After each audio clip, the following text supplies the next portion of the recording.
Selamat pagi anak-anak. Hari ini kembali lagi belajar mata pelajaran prakarya.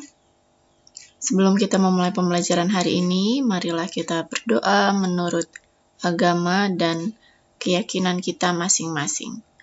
Berdoa dimulai. Berdoa selesai. Anak-anak, hari ini kita akan mereview kembali materi prakarya kelas 8, yaitu tentang budidaya tanaman sayuran. Nah, review materi ini kita lakukan sebagai persiapan penilaian tengah semester yang akan dilaksanakan minggu depan.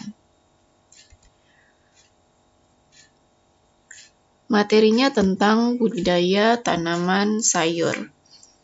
Maka, apa itu budidaya? Budidaya adalah usaha untuk menambah, menumbuhkan, dan mewujudkan benda ataupun makhluk hidup agar lebih besar atau tumbuh dan berkembang biak ataupun bertambah banyak. Setiap daerah mempunyai komoditas tanaman sayuran unggul yang berbeda, akibat kondisi alam yang berbeda pula. Nah, apa itu komoditas? Komoditas adalah suatu benda nyata yang relatif mudah diperdagangkan, dapat diserahkan secara fisik, dapat disimpan dalam jangka waktu tertentu, dan dapat dipertukarkan dengan produk lainnya dengan jenis yang sama.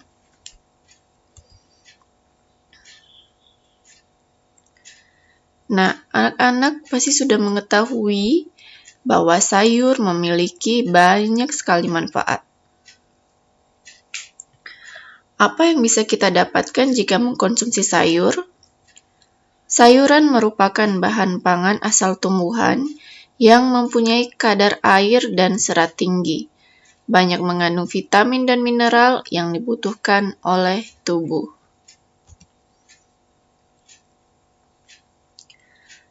Pada daerah dataran tinggi, jenis tanaman sayuran yang dapat dibudidayakan yaitu contohnya kentang, wortel, dan brokoli. Sementara pada daerah dataran rendah, jenis tanaman sayuran yang dapat dibudidayakan yaitu bawang merah, mentimun, dan sawi hijau. Berikutnya adalah pengelompokan tanaman sayuran berdasarkan bagian yang dimanfaatkan. Yang pertama ada daun. Contoh tanaman yang bagian daunnya dimanfaatkan adalah pakcoy, bayam, bisa juga kangkung, daun pepaya. Yang kedua tangkai daun. Contohnya adalah seledri, kangkung. Selanjutnya ada umbi seperti bawang merah, wortel, lobak. Selanjutnya ada yang biji, ada kacang merah, petai, kacang hijau, dan sebagainya. Lalu selanjutnya bagian dimanfaatkan adalah bunga. Contohnya ada bunga kol, brokoli, bunga pepaya. Nah, kalau buah ada tomat, ada terung, sedangkan kalau batang ada asparagus dan rebung. Sarana produksi budidaya tanaman sayuran. Apa saja sarana produksi budidayanya? Yang pertama itu ada bahan. Ada bahan. Bahan ini meliputi benih atau bibit. Yang kedua pupuk. Nah, pupuk ini ada pupuk alami, juga ada pupuk buatan atau pupuk kimia. Yang ketiga adalah pestisida.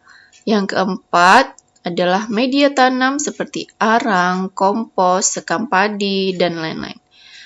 Dalam media tanam ini termasuk juga wadah tanam seperti pot ataupun polybag. Sarana produksi budidaya tanaman sayuran. Yang kedua alat. Kalau tadi yang pertama ada bahan, yang kedua itu adalah alat. Contohnya garpu, ya untuk mengeruk tanah, sekop, cangkul, sprayer, dan lain-lain. Sprayer ini biasanya digunakan sebagai penyemprot, bisa untuk nyiram, bahkan mengeluarkan semacam cairan seperti pestisida ataupun pupuk cair.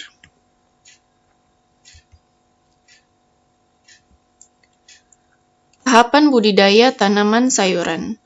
Secara umum, tahapan budidaya ada 6. Yang pertama adalah pembibitan. Yang kedua, pengolahan tanah atau persiapan media tanam. Yang ketiga, penanaman. Keempat, pemeliharaan. Kelima, pemanenan. Keenam, pasca panen.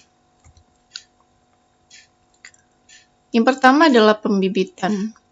Mengapa perlu dilakukan penyemaian terlebih dahulu?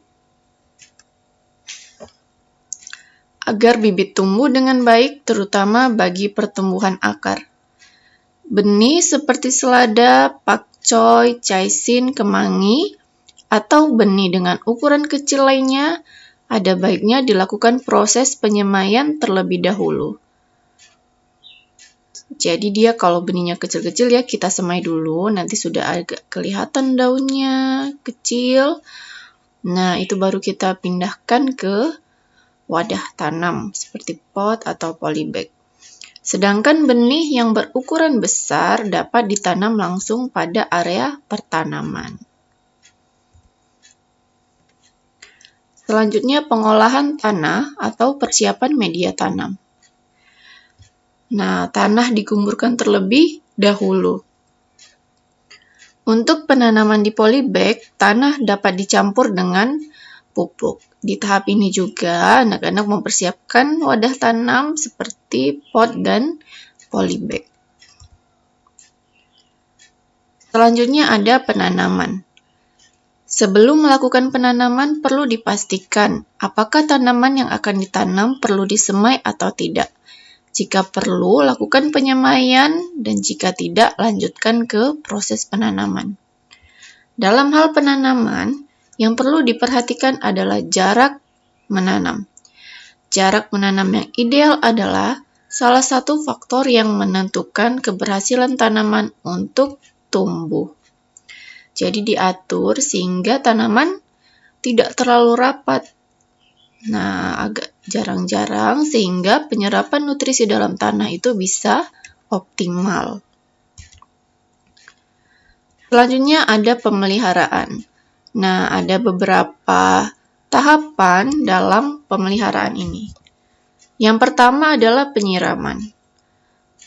Penyiraman dilakukan sesuai frekuensi yang diperlukan. Jika tanamannya kecil, bisa 2 kali sehari atau 1 kali 1 hari. Dan banyaknya disesuaikan dengan besarnya tanaman. Jika kecil, tanaman disiram dengan air yang sedikit. Sedangkan jika tanamannya besar, air bisa diberikan cukup banyak saat penyiraman. Yang kedua, penyulaman, yaitu menanam kembali benih yang mati atau rusak. Selanjutnya, penyiangan. Apa itu penyiangan? Mengendalikan hama, gulma, dan penyakit tanaman. Selanjutnya, pembumbunan, yaitu seperti membuat gundukan tanah dengan tujuan memperkokoh tanaman. Selanjutnya adalah pemupukan. Ini untuk membantu tanaman mendapatkan nutrisi yang dibutuhkannya untuk tumbuh. Selanjutnya pengendalian organisme pengganggu tanaman. Di sini kita bisa menggunakan pestisida.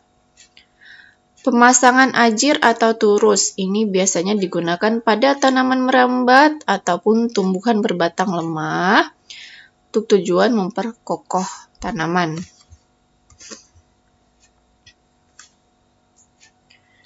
Selanjutnya ada pemanenan. Pemanenan dilakukan pada waktu yang tepat sehingga hasil panen memiliki kualitas yang baik.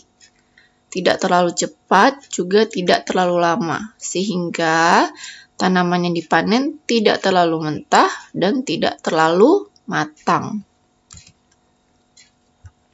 Pasca panen. Dalam tahapan pasca panen ada 3 tahapan lagi. Apa saja yang termasuk dalam pasca panen? Yaitu pengumpulan hasil panen, penyortiran dan penggolongan berdasarkan ukuran, dan yang terakhir penyimpanan hasil panen. Nah, anak-anak, sedikit informasi tentang apotek hidup. Apa itu apotek hidup? Apotek hidup adalah memanfaatkan sebagian lahan atau pekarangan rumah untuk ditanami tanaman-tanaman obat dalam memenuhi kebutuhan kesehatan tubuh sehari-hari. Tanaman obat.